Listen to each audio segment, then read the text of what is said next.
remember the stomach flutters before my first performance review and my first job out of college.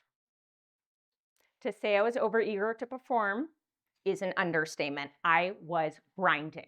I worked around the clock. I spent hours finessing my PowerPoints, took meticulous meeting notes, and never missed a deadline. Which is why I felt completely blindsided when I actually received my review. My boss sat me down and told me that I needed to work on connecting better with my clients and building relationships with them. Apparently, nobody knew anything about me. Building relationships with my clients, that's what they cared about? I couldn't understand when I was working so hard to deliver quality work. And I wish I could say I underwent some immediate transformation where I became some fabulous connector and lived happily ever after. But in truth, I didn't really know what to do and I fumbled for a few more years. My clients were remote most of the time. I wasn't working with them and I didn't know how to relate to them because they were so much younger than me. It was years later that I was pursuing my PhD and, like the old saying goes, research is me search. And my initial me search focused on burnout and work engagement because I knew what it was like to experience burnout.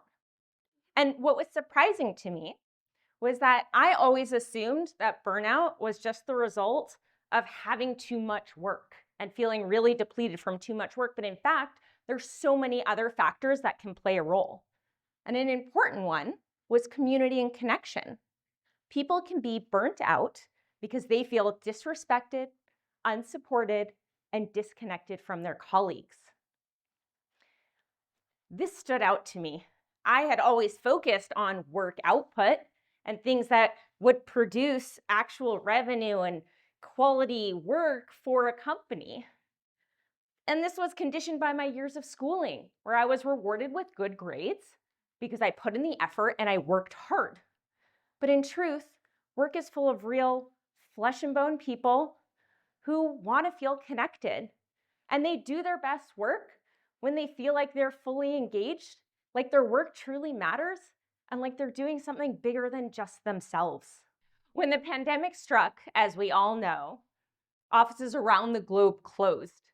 And my colleagues and I started studying this transition into remote work-life balance, what it was like being in this new space. And this is where I really started to see the effect of connections, and loneliness really came front and center. It was more than struggling to, the fear of getting sick or juggling childcare. The isolation hit deep. People lost the casual interactions they had when they walked in the office. And what was interesting is that a deeper dive into the research showed that loneliness had been on the rise well before the pandemic. According to the US Surgeon General, nearly 50% of US adults experienced loneliness pre-pandemic, and that number continues to rise. So at this point, my me search shifted as I began to wonder about the effects of connections, especially in the context of work, and how that impacted people in remote interactions, if it stifled the way people were able to connect.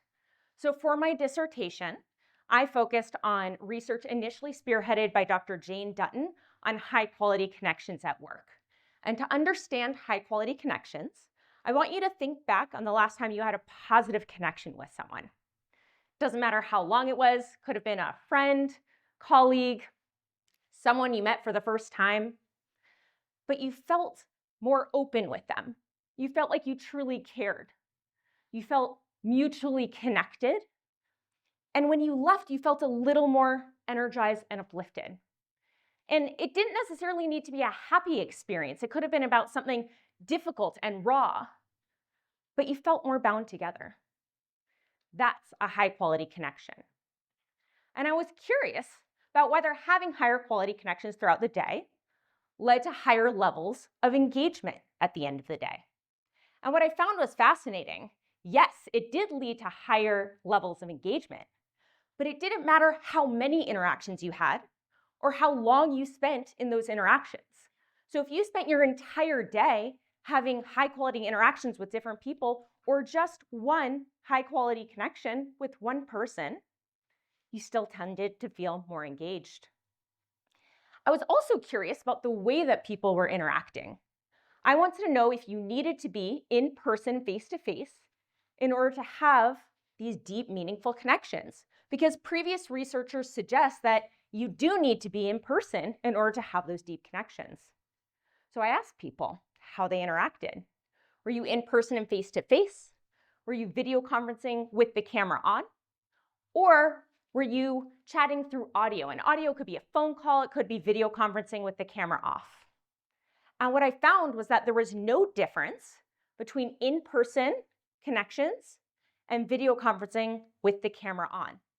So in other words, if we're chatting face-to-face, or if we're chatting through video conference and we can see each other, we're able to connect in a similar way. Only audio interactions produce lower quality connections. And third, and this was surprising and something I wasn't even looking for, but the final thing I found was the effect of burnout. People who were burnt out, it had a tremendous effect on whether they were even able to engage in quality connections. And that does make sense because people who are burnt out tend to withdraw, whereas people who are connecting, you need to put in that effort. So burnt out individuals had a hard time even making those high quality connections. So my research showed that having high quality connections is very important for engagement. And a recent study from McKinsey and Leanin.org found that about 60% of in-person workers, employees, tended to experience connectivity compared to fewer than 20% of remote and hybrid workers. So how do we build these connections in our remote environment or at all? So here's the advice I would have given 22-year-old me who was fumbling to make connections. Number one is expand, or aiming for more expansive dialogue. It helps you go beyond these polite greetings and helps you dig a bit more beneath the surface. And there are two ways that you can do this. One is to ask expansive, open-ended questions, and the other is to answer questions expansively. Asking expansive, open-ended questions encourages the other person to open up and share a bit more about themselves. Think about this as if you're talking to a child coming home from school. If you ask them, "How was your day?" their response will probably be, fine. Yeah. If you ask them, what was the most exciting thing, or fun thing, or boring thing about your day, you're more likely to get a better answer. So in a similar way, when you ask your colleague, "How was your weekend?" you're probably not going to get a great response. Try something like, "What was the highlight of your weekend?" And then ask for more. Probe a little deeper. Answering questions expansively encourages you to open up and share more about yourself and give someone else the opportunity to share more in return. For instance, if you're on a remote call, you're on a Zoom call with a remote team member, and they haphazardly ask about our most favorite topic, the weather. You could just say what they're expecting, which is, "Yeah, it's pretty cold." Or you can answer a bit more expansively. So, for instance, I could say, "Well, my neighbors were making fun of me this morning when I was walking my dog wearing my big puffer jacket when it was in the mid-50s. Is it cold by you?" And yes, this is real. This is me and my dog in the mid-50s. So what that does is that encourages them to open up because they've now learned a little bit more about you. They have more insight into your life, and now they're more open to sharing about their own. Number two is overlap, or finding things in common. As human beings, we like to feel like we belong, and having things in common with one another helps us bond. When I was younger, I used to think that being in the same life stage was a prerequisite for having things in common, but it's just not true. Maybe you're both cat people, or you both love country music, You both went gorilla trekking in Uganda, or you're both just sick and tired of hearing about politics on the news. It may take some time to uncover these commonalities, but asking questions and using the visual cues you have, even if it's just through their video screen, can help. And you can do this in reverse, using your background as a way for other people to learn more about you and find commonalities with you. So especially if you're a remote worker, think of your background as a conversation starter. You can have photos of travel or your pets. You could have artwork or books that you love, anything that could prompt conversation and engagement. All of these things can help people find things in common and help you bond. Third, and this is one of the most important ones, is caring and showing that you truly care and that you appreciate the other person that you're conversing with. If you're on your phone or scrolling through your computer and the other person's talking to you, it signals that whatever's on your screen is much more important than your conversation with them. On the flip side, if you're listening attentively, you're nodding, you're asking questions related to what they're asking, what they're talking about, you're laughing at their jokes, you're nodding, you're taking notes, you're fully engaging, that signals that you appreciate them and you care. And these types of interactions, they energize people, they boost their self-esteem, and they make them feel closer to you. So expand, overlap, and care. These are 3 things that can help you build stronger connections with others. But none of them are effective unless they are done authentically. And this is, for most people, the hardest part. But just like you notice when someone's nodding but clearly not listening, complimenting you but clearly doesn't mean it, or asking you questions but couldn't care less about your answer, others notice when you're doing it back. You have to dig deep, not just going through the motions or thinking of it as a checklist, but truly figuring out how to care.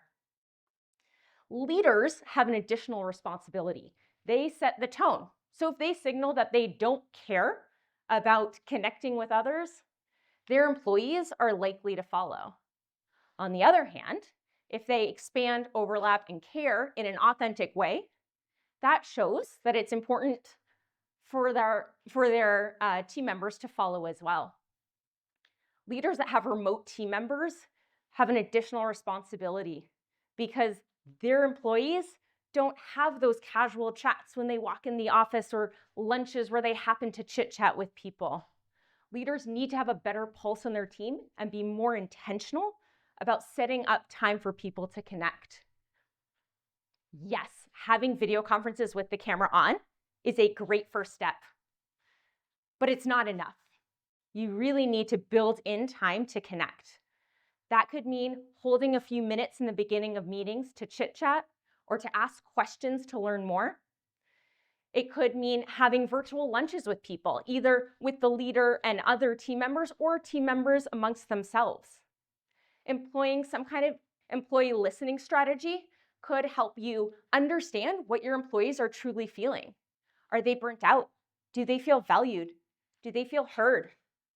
Acting on those things that you hear as a leader helps signal that you are truly listening and trying to implement and act on their feedback. Creating polls and using your chat channels to learn more about their sense of humor, their personalities, their preferences is a great way to use the tools that you have to connect better. And if possible, having in-person meetings from time to time can help solidify relationships. There are so many ways that leaders can help their remote team members connect, but the core pieces are to find the time and space to connect, to use some kind of employee listening strategy so that they're gathering and acting on continuous feedback, and to be intentional with your time together. The average person spends about 1/3 of their life at work. And for so many people, work is a prolonged source of stress and strain. We can do better. Let's do our part to connect a little more, engage a little more, and make work truly work for us. Thank you.